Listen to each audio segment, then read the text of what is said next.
February 10th, 1929. The stock market won't crash for another 8 months. America is in a good mood.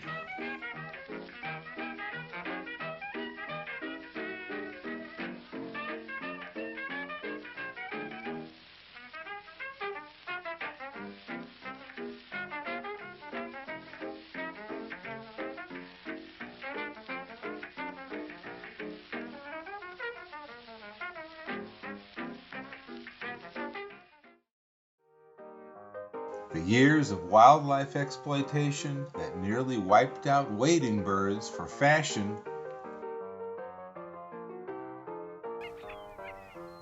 prairie chickens, and the buffalo were over. The country's mood had changed. Wildlife exploitation had given way to conservation efforts, and during this week, Congress passed the Migratory Bird Conservation Act. All over America, people began looking for places that would make good wildlife refuges. 7 years later, during the Great Depression, one spot was found in west central New Mexico, 53,000 acres, encompassing the Rio Grande, and known as a place where the flooding river created a haven for migrating birds, was for sale, and the government bought it. It was the ancestral home of the Piro tribe, but for 400 years it had been known as Bosque del Apache, the woods where Spanish travelers on the Camino Real met the Apache people. From the beginning, people realized the area would be a better stopover and wintering ground for birds if it was managed for them, with seasonal wetlands like the wild river created. For $30 a month, single young men of the Civilian Conservation Corps came in and dug and laid brick and made roads for a spectacular wildlife refuge, as they did all over the country, creating some of our best built and best loved monuments and parks. 21 of those monthly dollars went home to the boys' families. They each got to keep 9 for themselves. But in 1942, these hard-working young men were needed elsewhere to fight the Axis powers. So the refuge wasn't ready for the public until 1949. Dedicated men and women have continued to keep the refuge for birds and other wildlife ever since. And in 2020, doing the work of a river is a big job.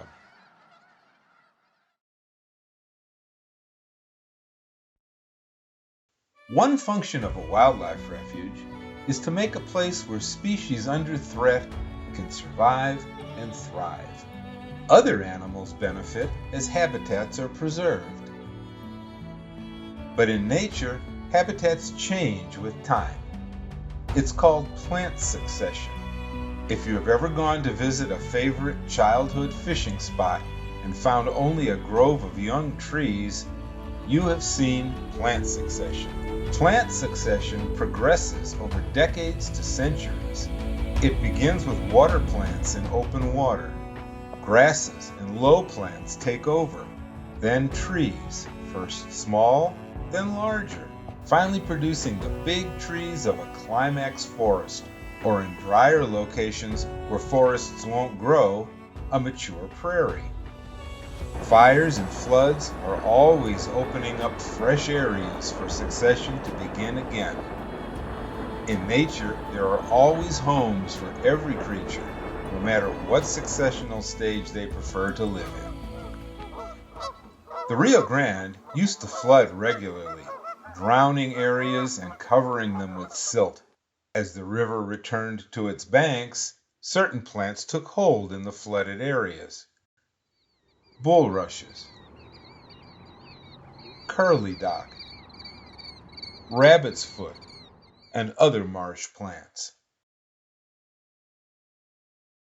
These wet areas in early succession were home to the New Mexico meadow jumping mouse.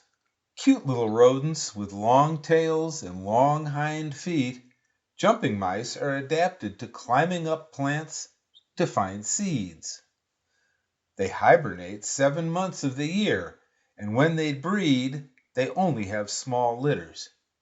They aren't common, but like bulrushes, they identify early wetland succession.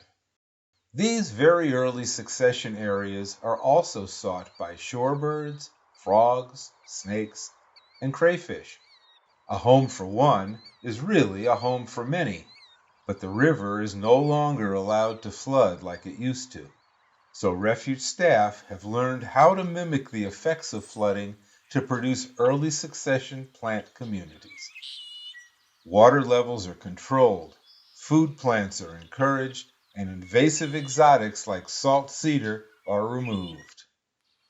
New Mexico meadow jumping mouse habitat, they were closely associated with the historic river function where you had seasonal flood events that occurred within the river. Therefore, it scoured out areas of the river where an early successional stage herbaceous plant community would come in. The mouse is highly tied to these unique habitats, and we have lost a lot of that within the Middle Rio Grande due to changes in river operations, less water within the river. So what we have left are these ditches. We made these little crevasse blaze or beaver runs, we call them. We did them we put them in perpendicular to the ditch system itself. What the hope is here with these beaver runs is that we're able to expand their habitat southward, allow them areas to move into adjacent areas to where they currently occur. With that consistency, we're able to maintain New Mexico meadow jumping mouse habitat like you see here. They feed on plants like this, the rabbit's foot, common three square, bulrush species, frog fruit, curly dock. It's very important to try to maintain these plant communities within the refuge itself. Life for these jumping mice is tough. In their restricted and soggy habitat, they must climb plants for food, swim deep canals, and face the gauntlet of predators waiting for them. When this mouse is swimming through the water, through the ditch system, if it comes up on a steep embankment, it sometimes has difficulty getting up that steep embankment. They swim underwater, kind of like an otter. So therefore, sometimes they will likely swim along the edge of the bank. The bullfrogs wait for them on the edges of the bank. It exposes them to a higher probability of being predated upon by bullfrogs. They know where the safest places are and feed there mostly at night. Special photographic devices set at strategic locations show jumping mice during their nightly forays, reveal where they are feeding, and help monitor their numbers. Providing habitat for New Mexico meadow jumping mice requires very exacting water management. If not managed, and because the river can no longer flood, natural succession will turn their homes into willow thickets. In time, the mouse habitat, since it is an early successional stage plant community, will convert into the willow habitat. In those thickets lives our second endangered species, the southwestern willow flycatcher. Its scientific name says it all: Empidonax trailii extimus, the Lord of the Gnats, named for Dr. Thomas Trail and living at the ends of the earth.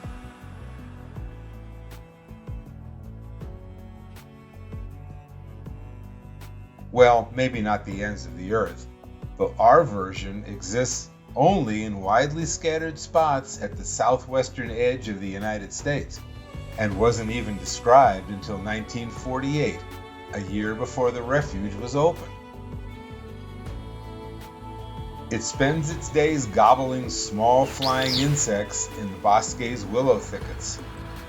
On average, in the refuge, breeding birds each year number in the 20s. Southwestern willow flycatchers can be seen and heard from riparian trails near creeks, ditches, or the river on the refuge.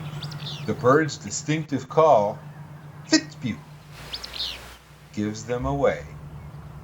The willow thicket is a prominent habitat on the refuge and is home not only to these birds, but is used by other flycatchers, blue grosbeaks,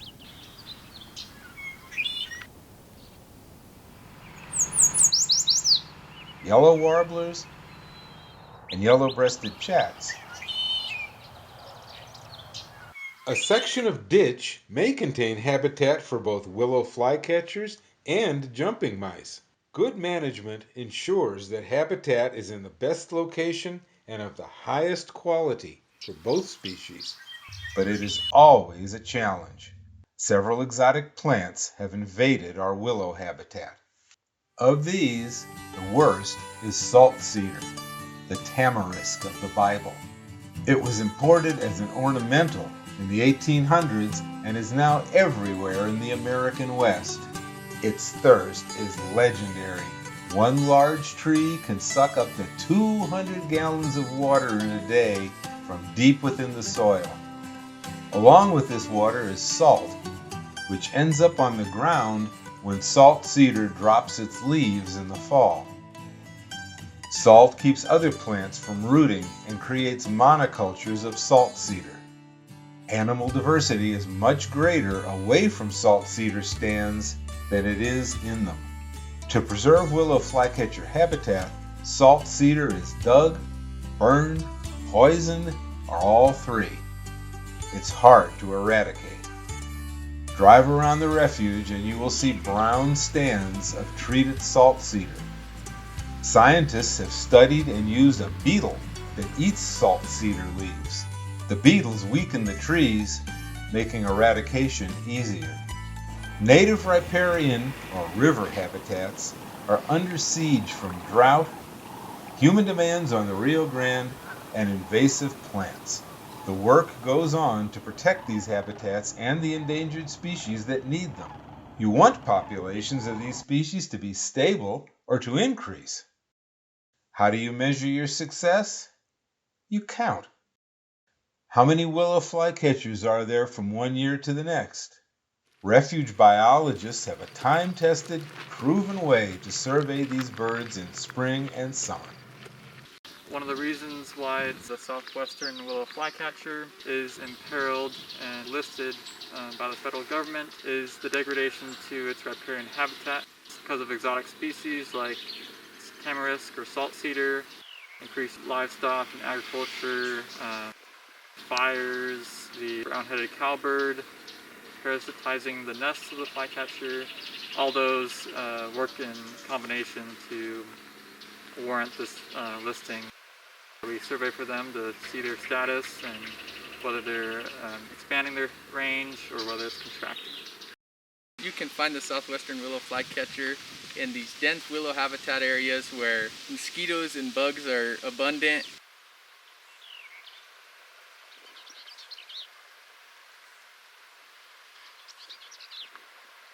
The southwestern willow flycatcher is a drab bird that has a very distinct call. We as interns survey for them and we listen for the Fitzpew call. The Fitzpew call is very distinct to the southwestern willow flycatcher. We do surveys throughout the summer to help document their presence and also estimate their breeding status. Today we're doing a survey for the southwestern willow flycatcher. Getting to the site, we don't clear the call right away. We wait a minute, see if we see anything in the trees or hear anything. If we don't hear anything, we'll begin playing this Fitzpew call.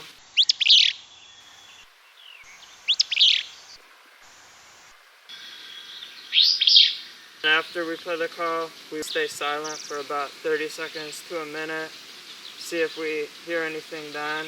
If we hear something, we'll record where we found it and if we think it's a pair or a single flycatcher. And if we don't hear anything, then we'll walk up about 50 feet and repeat the process.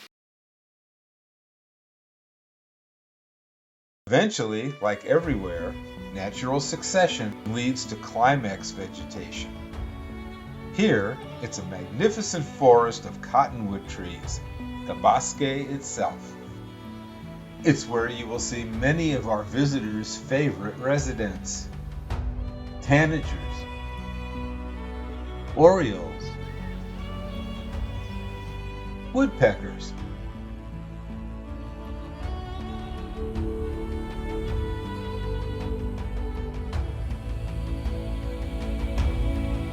turkeys,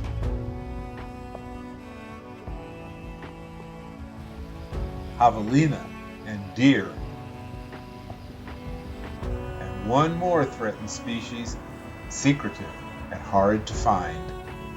You may hear one and not realize it's just overhead watching you until you see its reddish wings and black and white tail as it flies away.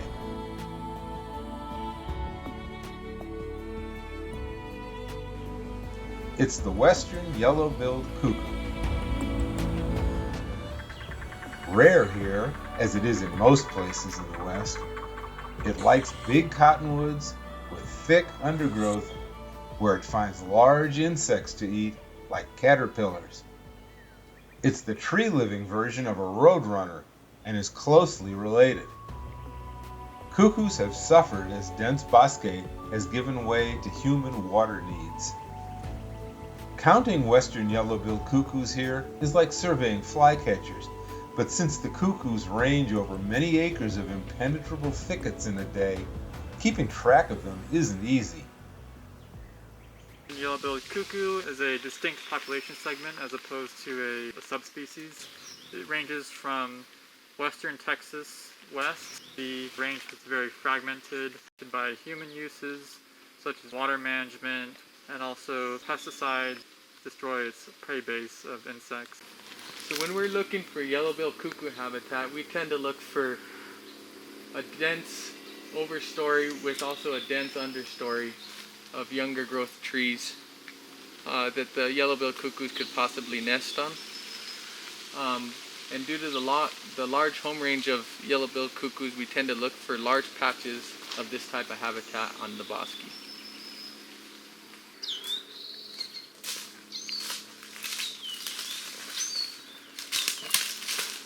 We just got done surveying for the yellow-billed cuckoo out here in this nice old growth habitat.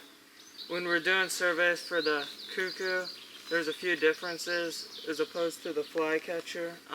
For one thing, they're more visually distinctive, so we can identify them by sight. However, like the flycatcher, we also use the playback method. We'll get to an area and then we'll wait a little bit, and after we're sure that we didn't hear or see any cuckoos, then we'll play the call.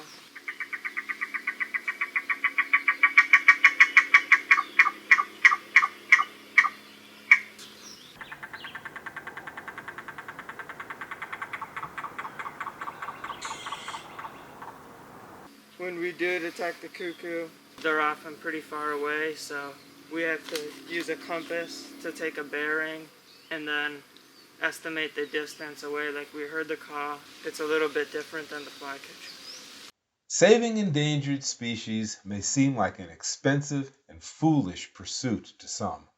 Why so much work for a nocturnal mouse, a tiny brown bird, or a bird that you can barely find? These creatures don't live alone. They're sentinels, calling a warning to us about declining habitats used by many animals. In the bosque, near the river on a spring morning, your ears can be overwhelmed with the songs of birds, where the sounds of cool water and the shade of big trees ease your mind. where you can imagine how things were long ago when no one ever heard of endangered species.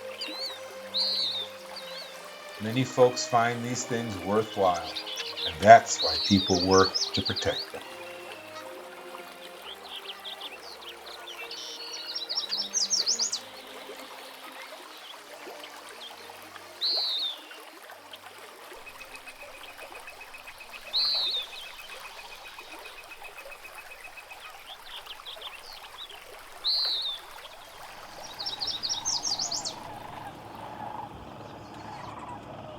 You may know Bosque del Apache for the Fall Crane Festival.